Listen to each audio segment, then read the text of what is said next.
नमस्कार, स्वागत है आपका राज्यसभा टीवी में। आपके साथ मैं हूं अभिलाषा पाठक। आज बुलेटिन में आपको बताएंगे प्रधानमंत्री नरेंद्र मोदी की अगुवाई में हुई कैबिनेट की बैठक में आज एक बड़ा फैसला लिया गया। सरकार ने नई शिक्षा नीति के मसौदे से जुड़े प्रस्ताव को मंजूरी देने के साथ मानव संसाधन विकास मंत्रालय का नाम बदलकर शिक्षा मंत्रालय कर देने का फैसला लिया है। आज प्रधानमंत्री ने इस फैसले का स्वागत करते हुए कहा कि विद्यार्थियों को आने वाले समय में इससे काफी फायदा मिलेगा। वहीं केंद्रीय गृह मंत्री अमित शाह ने भी इसे ऐतिहासिक फैसला बताया। आज बुलेटिन में आपको बताएंगे राफेल लड़ाकू विमान की पहली खेप आज अंबाला पहुंच गई। दोपहर 3:05 पर इन विमानों ने सेफ लैंडिंग की। वहीं देश में कोरोना वायरस से संक्रमित लोगों का आंकड़ा 15 लाख के पार पहुंच गया है। तो जानेंगे देश और दुनिया में कोविड-19 की स्थिति के बारे में। आइए शुरुआत करते हैं अहम खबर के साथ।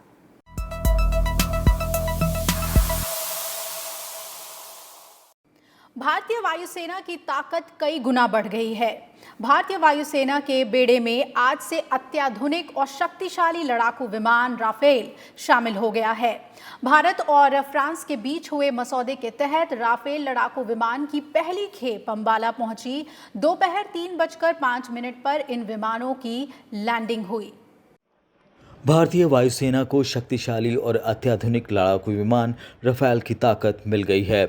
फ्रांस से 7,000 किलोमीटर का हवाई सफर तय कर भारत पहुंचे 5 राफेल विमानों की बुधवार को अंबाला स्थित वायुसेना के एयरबेस पर लैंडिंग हुई। राफेल के लैंड करने के बाद विमानों को पानी की बौछार के साथ वाटर सैल्यूट दिया गया।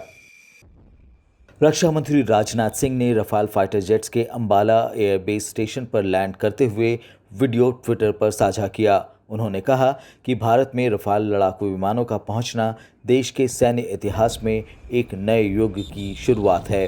राफेल विमानों के अंबाला पहुंचने के मौके पर वायुसेना अध्यक्ष air chief marshal RKS Bhadauria खुद एयरबेस पर मौजूद रहे। इससे पहले भारतीय वायु क्षेत्र में प्रवेश करने के बाद राफेल विमानों को 2 सुखोई 30 MKI ने अपने घेरे में ले लिया और इन्हें अंबाला एयरबेस तक ले आए। भारतीय वायुसेना ने ट्विटर पर इनकी तस्वीरों को साझा किया। इन 5 फाइटर जेट्स ने सोमवार को फ्रांस से उड़ानें भरी थीं। पहली खेप के तहत फ्रांस की तरफ से भारत को 10 राफेल विमानों की डिलीवरी हो गई है। इनमें से 5 विमान भारत पहुंच गए हैं। इनमें से 3 विमान सिंगल सीटर और 2 2 सीटर हैं। बाकी 5 राफेल जेट्स को प्रशिक्षण के लिए फिलहाल फ्रांस में ही रखा गया है। भारत सरकार ने फ्रांस की सरकार के साथ 36 राफेल लड़ाकू विमानों के लिए सौदा किया है और इन सभी विमानों की डिलीवरी 2021 के आखिरी तक होने की उम्मीद है। राफेल सौदे को वायुसेना की लड़ाकू क्षमताओं को और मजबूत करने के लिए किया गया है। एशिया में शांति और स्थायित्व को बरकरार रखने के लिए एक मजबूत भारत की ज़रूरत है और मजबूत भारत के मजबूत रक्षा व्यवस्था की ज़रूरत है। और राफेल विमानों का आना निश्चित तौर पे भारत के रक्षा व्यवस्था की मजबूती में बहुत बड़ा योगदान करेगा। अब देखना यह है कि एशियाई क्षेत्रों में जो अव्यवस्था और अशांति फैलाना चाहते हैं वो इस स्थिति से सबक लेते हैं या नहीं। राज्यसभा टेलीविज़न के लिए दिल्ली से मैं अखिलेश सुमन। 5 राफेल लड़ाकू विमानों का बेड़ा अंबाला पहुंचने के बाद प्रधानमंत्री नरेंद्र मोदी और केंद्रीय गृह मंत्री अमित शाह ने ट्विटर पर संदेश लिखा। प्रधानमंत्री नरेंद्र मोदी ने संस्कृत में ट्वीट किया। उन्होंने कहा कि राष्ट्र रक्षासमम पुण्यम, राष्ट्र रक्षासमम व्रतम, राष्ट्र रक्षासम यज्ञो, दृष्टो नैव च नभः स्पृशम दीप्तम स्वागतम। यानी राष्ट्र रक्षा के समान कोई पुण्य नहीं है, राष्ट्र रक्षा के समान कोई व्रत नहीं है, राष्ट्र रक्षा के समान कोई यज्ञ नहीं है, नहीं है, नहीं है। राफेल विमानों की पहली खेप भारत पहुंचने पर केंद्रीय गृह मंत्री अमित शाह ने भी खुशी जताई है। अंबाला एयरबेस पर उतरते राफेल विमानों का वीडियो शेयर करते हुए गृह मंत्री ने ट्विटर पर लिखा कि गति से लेकर हथियारों को ले जाने की क्षमता तक राफेल बहुत उन्नत जेट है। गृहमंत्री ने भरोसा जताया कि ये विश्व स्तरीय फाइटर जेट गेम चेंजर साबित होंगे। अमित शाह ने इस खास दिन पर प्रधानमंत्री नरेंद्र मोदी, रक्षा मंत्री राजनाथ सिंह, भारतीय वायुसेना और देशवासियों को बधाई दी। देश में स्कूली और उच्च शिक्षा में आमूलचूल बदलाव का रास्ता साफ हो गया है। प्रधानमंत्री नरेंद्र मोदी की अगुवाई में हुई कैबिनेट की बैठक में आज एक बड़ा फैसला लिया गया। सरकार ने नई शिक्षा नीति के मसौदे से जुड़े प्रस्ताव को मंजूरी दे दी है। साथ ही मानव संसाधन विकास मंत्रालय का नाम भी बदलने का फैसला लिया गया है। मानव संसाधन विकास मंत्रालय का नाम बदलकर शिक्षा मंत्रालय कर दिया गया है। केंद्रीय कैबिनेट ने बुधवार को इस प्रस्ताव को मंजूरी दे दी। साथ ही शिक्षा क्षेत्र में बड़े सुधार के लिए नई शिक्षा नीति को हरी झंडी मिल गई है। कैबिनेट ने नई शिक्षा नीति से जुड़े प्रस्ताव को भी मंजूरी दे दी। इसके तहत अब पूरे उच्च शिक्षा क्षेत्र के लिए एक ही नियामक संस्था होगी ताकि शिक्षा क्षेत्र में अव्यवस्था को खत्म किया जा सके। नई शिक्षा नीति 2020 मील का पत्थर साबित होगी। इस देश की ऐसी शिक्षा नीति जो 1986 के बाद जो स्कूली शिक्षा और उच्च शिक्षा में उसकी परिवर्तनकारी सुधारों के लिए एक महत्वपूर्ण रास्ता प्रशस्त करेगा। 34 साल से शिक्षा नीति में परिवर्तन नहीं हुआ था और इसलिए आज का ये जो परिवर्तन है और जो नई शिक्षा नीति है, मुझे विश्वास है कि पूरा समाज और सभी देशवासी इसका स्वागत करेंगे और दुनिया के शिक्षाविद भी इसको निश्चित रूप से सराहना करेंगे। देश की शिक्षा नीति में 34 साल बाद बदलाव होने जा रहा है और नई शिक्षा नीति को लागू करने के लिए मंत्रालय ने व्यापक स्तर पर विचार विमर्श किया। मसौदे पर देश भर में करीब 2.5 लाख ग्राम पंचायतों से सुझाव एकत्रित किए गए। पिछले साल नवंबर में संसदीय स्थायी समिति ने भी इस विषय पर गहन पड़ताल की थी। देश की जो प्रमुख 8 भाषाएं हैं, तमिल, तेलुगु, कन्नड़, मलयालम, इधर गुजराती, मराठी और ओडिया, बंगाली, तो इनमें हम ई कोर्सेज डेवलप करेंगे। केवल इंग्लिश हिंदी में नहीं बल्कि रीजनल लैंग्वेजेस में भी ई कोर्स रहेंगे। वर्चुअल लैब्स पर कार्य आईआईटी मद्रास ने शुरू कर दिया है। कि जो बुनियादी शिक्षा होती है, जो बच्चे 6 से 9 वर्ष के होते हैं, जो कक्षा 1 से 3 में पढ़ते हैं, उनके लिए बेसिक लिटरेसी यानी कि साक्षरता, बेसिक न्यूमरेसी जो संख्या ज्ञान होता है, इन दोनों चीज़ों के ऊपर फोकस करते हुए एक नेशनल मिशन सेटअप किया जाएगा जो सिर्फ इस चीज़ के ऊपर फोकस करेगी और पूरे देश के बच्चों की ट्रैकिंग करके वो बच्चे कक्षा 3 तक फाउंडेशनल लिटरेसी और न्यूमरेसी को अचीव कर लें, ये उसका ऑब्जेक्टिव रहेगा। सरकार का मकसद सभी को गुणवत्तापूर्ण शिक्षा और प्रारंभिक शिक्षा में सुधार लाना है। इस उद्देश्य के साथ नई शिक्षा नीति तैयार करने का काम शुरू किया गया था। इसरो के पूर्व चीफ के कस्तूरीरंगन की अध्यक्षता में विशेषज्ञों की एक समिति ने नई शिक्षा नीति का मसौदा तैयार किया है। नई शिक्षा नीति के तहत एक राष्ट्रीय पाठ्यक्रम लाया जाएगा जिसमें कई भाषाओं, 21वीं सदी की कुशलता, खेल और कला के समावेश पर ध्यान केंद्रित होगा। Bureau report, Rajya Sabha TV. Bharat के शैक्षिक परिदृश्य को नई ऊंचाई तक ले जाने के उद्देश्य से लाई गई नई शिक्षा नीति 2020 को कैबिनेट की मंजूरी का प्रधानमंत्री नरेंद्र मोदी ने स्वागत किया है। प्रधानमंत्री ने ट्विटर पर लिखा कि शिक्षा क्षेत्र में इस सुधार को लेकर लंबे समय से प्रतीक्षा थी। उन्होंने लिखा कि ये बदलाव आने वाले समय में लाखों लोगों के जीवन में बदलाव लाने का काम करेगा। प्रधानमंत्री ने लिखा कि स्कूल में 10+2 के पाठ्यक्रम संरचना को 5+3+3+4 पाठ्यक्रम संरचना में बदलने से स्कूली छात्रों को काफी लाभ होगा। उन्होंने लिखा कि नई शिक्षा नीति के तहत विद्यार्थियों में कौशल विकास होगा और वो अंतर्राष्ट्रीय प्रतिस्पर्धा का सफलतापूर्वक मुकाबला करने में सक्षम बनेंगे। नई शिक्षा नीति 2020 में जेंडर इंक्लूजन फंड और स्पेशल एजुकेशन जोन बनाने का प्रावधान है। प्रधानमंत्री ने कहा कि ये विशेष रूप से शिक्षा को अधिक समावेशी बनाने पर ध्यान केंद्रित करेंगे।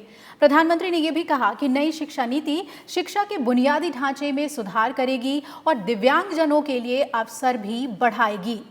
वहीं केंद्रीय गृह मंत्री अमित शाह ने इसे भारतीय शिक्षा प्रणाली के इतिहास में उल्लेखनीय दिवस बताया है।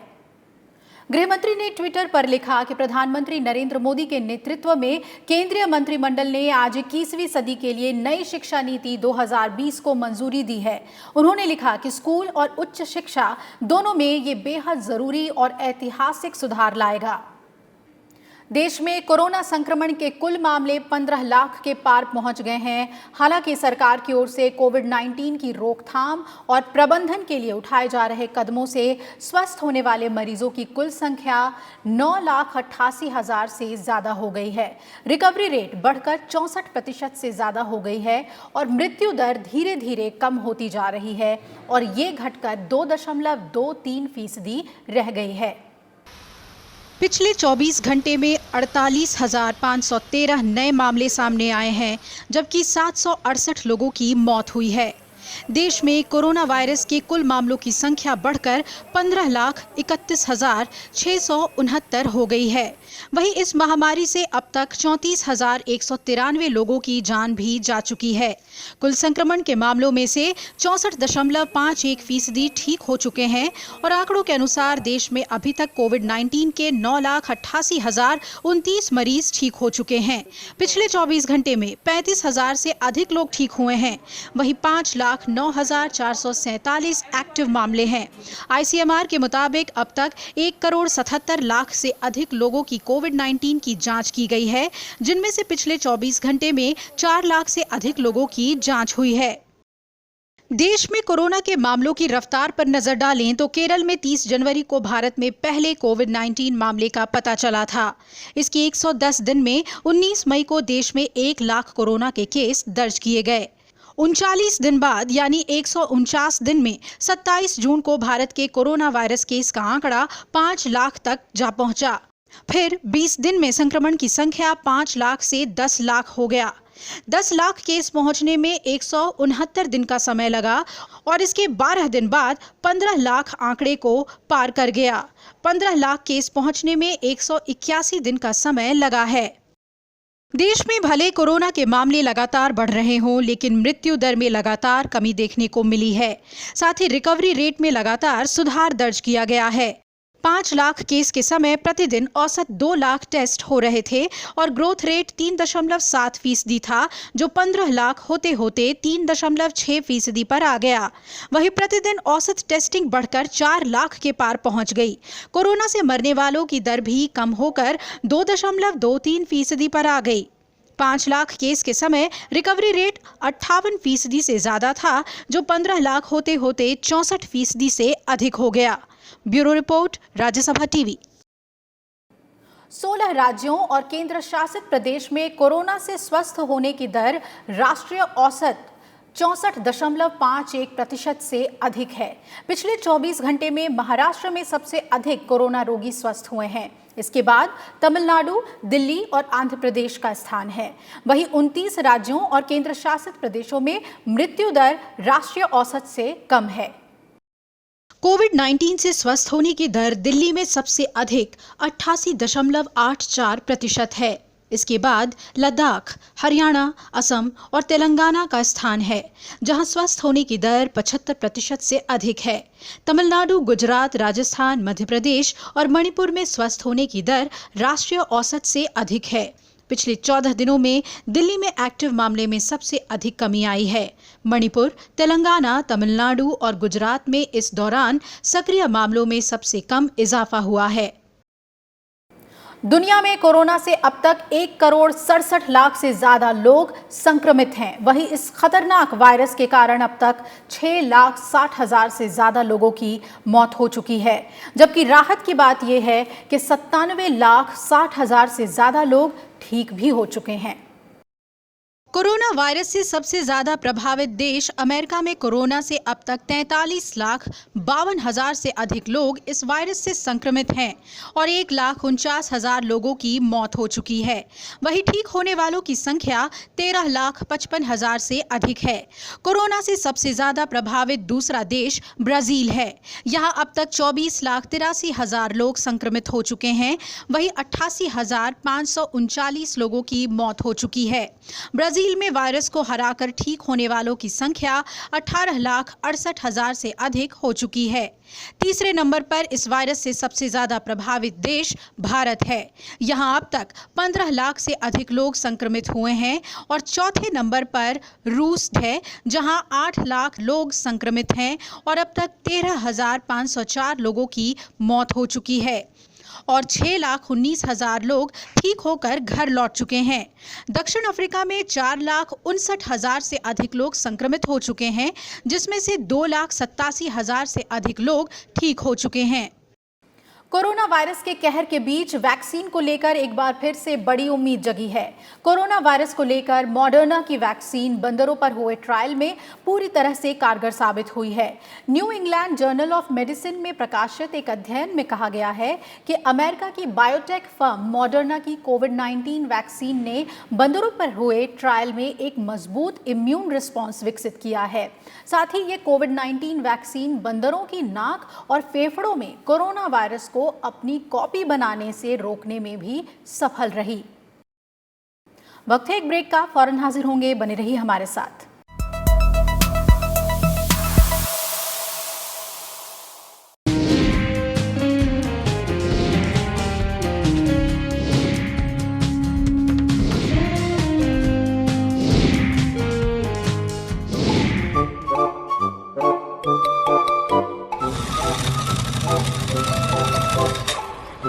मम्मी पापा आ गए।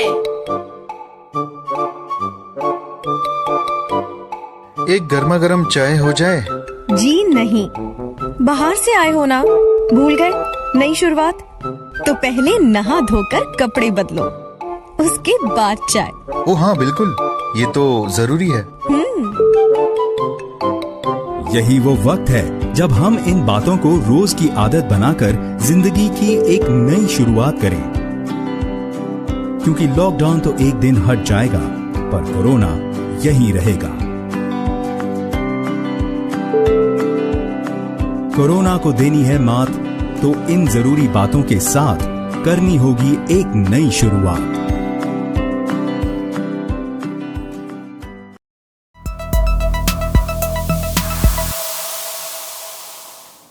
ब्रेक के बाद स्वागत है आपका। ये रुख करते हैं अगली खबर का। उपराष्ट्रपति एम वेंकैया नायडू ने आज शिक्षा से लेकर प्रशासन तक विभिन्न क्षेत्रों में मातृभाषा के उपयोग के माध्यम से विभिन्न भारतीय भाषाओं के संरक्षण और उन्हें बढ़ावा देने का आह्वान किया। हैदराबाद विश्वविद्यालय के तेलुगु विभाग और तेलुगु अकादमी की ओर से आयोजित नॉलेज क्रिएशन मदर टंग पर एक ऑनलाइन वेबिनार का उद्घाटन करते हुए उपराष्ट्रपति ने कहा कि हर राज्य को अपनी आधिकारिक भाषा को बढ़ावा देने के लिए विशेष ध्यान देने की जरूरत है। उपराष्ट्रपति एम वेंकैया नायडू ने आज शिक्षा से लेकर प्रशासन तक विभिन्न क्षेत्रों में मातृभाषा के उपयोग के माध्यम से विभिन्न भारतीय भाषाओं के संरक्षण और उन्हें बढ़ावा देने का आह्वान किया।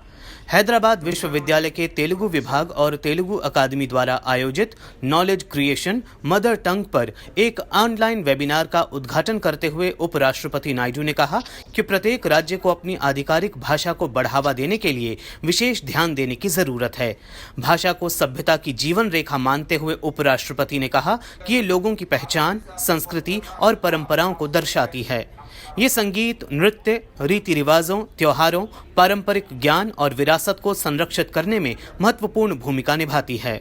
उपराष्ट्रपति ने प्राथमिक विद्यालय तक मातृभाषा में शिक्षा देने पर जोर देते हुए कहा कि कोई भी भाषा लोकप्रियता तभी हासिल करती है जब उसका बड़े पैमाने पर इस्तेमाल किया जाता है।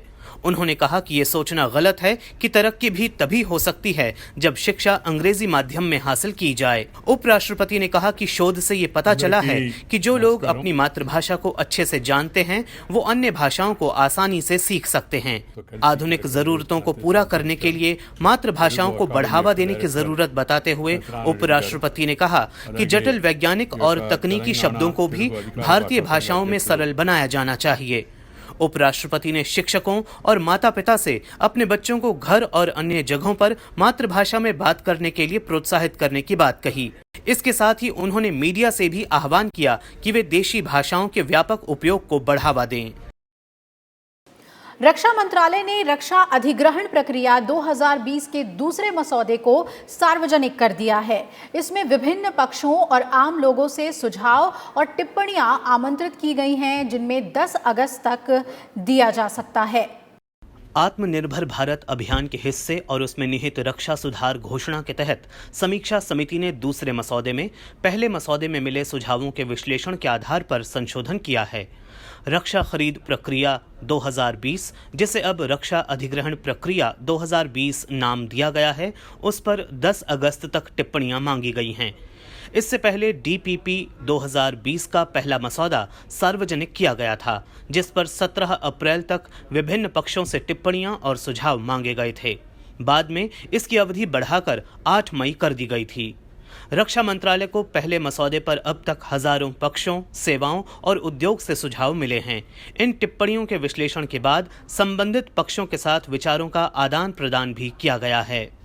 प्रधानमंत्री नरेंद्र मोदी और मॉरिशस के प्रधानमंत्री प्रविंद जगन्नाथ कल संयुक्त रूप से पोर्ट लुइस में बनी मॉरिशस की सुप्रीम कोर्ट की नई इमारत का उद्घाटन करेंगे। पड़ोसी को प्राथमिकता की नीति के तहत बनाई गई इस नई इमारत का उद्घाटन समारोह वीडियो कॉन्फ्रेंसिंग के माध्यम से किया जाएगा। मॉरिशस सुप्रीम कोर्ट की नई इमारत $353 मिलियन के उस स्पेशल इकोनॉमिक पैकेज का हिस्सा है जो भारत ने 2016 में मॉरिशस को दिया था। इस परियोजना को समय से पहले पूरा कर लिया गया है। 10 मंजिलों की ये इमारत 4,700 वर्ग मीटर में फैली है। नई इमारत में मॉरिशस सुप्रीम कोर्ट के सभी ऑफिस और डिवीजन आ जाने से इसकी कार्यक्षमता में काफ़ी सुधार आएगा। पड़ोसी देशों के मामले में भारत के विदेश नीति की सफलता का परिचायक है कि हम मॉरिशस को कोविड-19 महामारी के बीच भी भवन का निर्माण करके सौंप रहे हैं। इसके पहले बांग्लादेश को भी 10 लोकोमोटिव इंजन सौंपे गए हैं।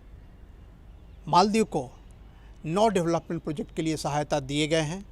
इसके बाद श्रीलंका को $400 मिलियन के करेंसी स्वैप की सुविधा दी गई है। इस स्पेशल इकोनॉमिक पैकेज के तहत एक मेट्रो परियोजना पर भी काम चल रहा है, जिसके पहले चरण का उद्घाटन प्रधानमंत्री नरेंद्र मोदी और प्रधानमंत्री जगन्नाथ ने मिलकर अक्टूबर 2019 में किया था। इस पैकेज के तहत 100 बिस्तरों वाले एक ENT अस्पताल का भी निर्माण किया जा चुका है। अखिलेश सुमन, राज्यसभा टीवी। राजस्थान में जारी सियासी उठापटक के बीच राज्यपाल कलराज मिश्र ने विधानसभा का सत्र 31 जुलाई से बुलाने की अर्जी लगातार तीसरी बार लौटा दी। गहलोत सरकार ने राज्यपाल की आपत्तियों के जवाब के साथ कल दोबारा प्रस्ताव भेजा था। लगातार तीसरी बार अर्जी लौटाए जाने के बाद मुख्यमंत्री अशोक गहलोत राज्यपाल से मुलाकात करने पहुंचे। प्रदेश में जारी सियासी संकट के दौर में मुख्यमंत्री की राज्यपाल से ये चौथी मुलाकात थी। ये मुलाकात 15 मिनट तक चली।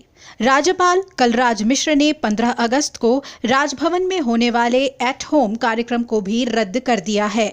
इसकी वजह कोरोना महामारी की स्थिति बताई जा रही है।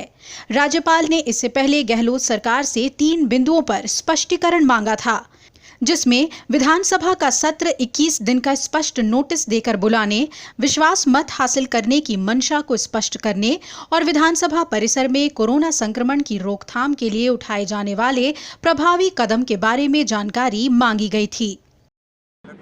इस बीच राजस्थान प्रदेश कांग्रेस कमेटी के नवनियुक्त अध्यक्ष गोविंद डोटासरा ने भी बुधवार को पदभार ग्रहण कर लिया। प्रदेश के पूर्व उप मुख्यमंत्री सचिन पायलट को प्रदेश अध्यक्ष पद से हटाकर गोविंद डोटासरा को ये कमान सौंपी गई है। आज अंतर्राष्ट्रीय बाघ दिवस है। दुनिया में बाघों के निवास स्थान के संरक्षण, विस्तार और उनकी स्थिति के बारे में जागरूकता बढ़ाने के लिए इसे मनाया जाता है।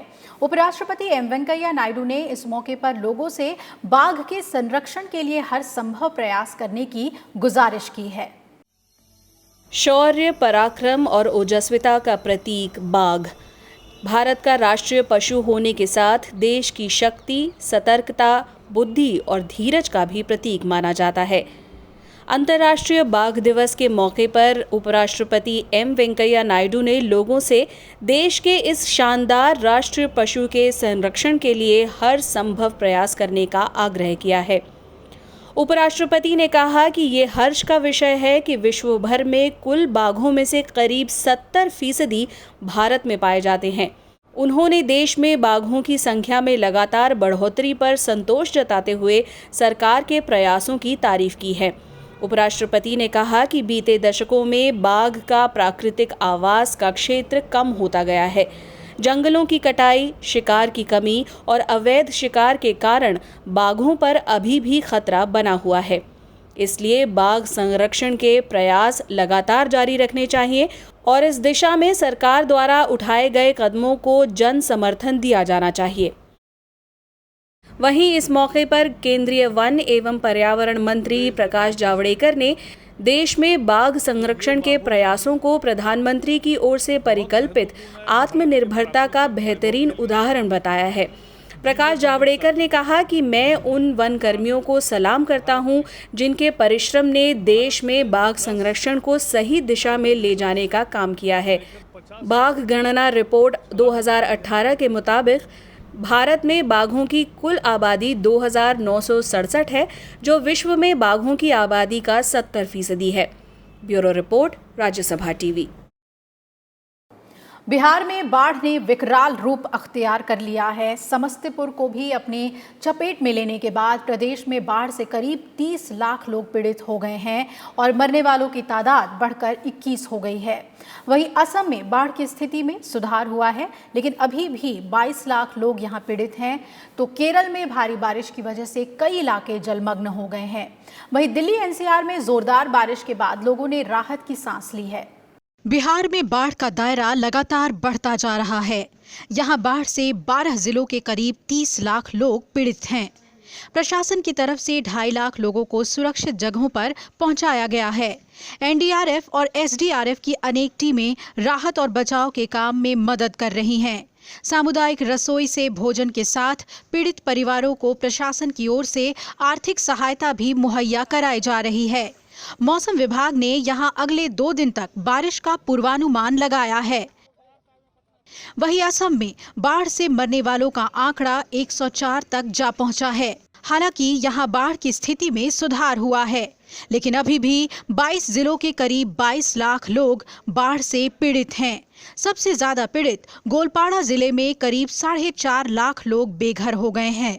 दूसरी तरफ दक्षिणी राज्य केरल में भारी बारिश हो रही है, जिससे कई इलाके जलमग्न हो गए हैं।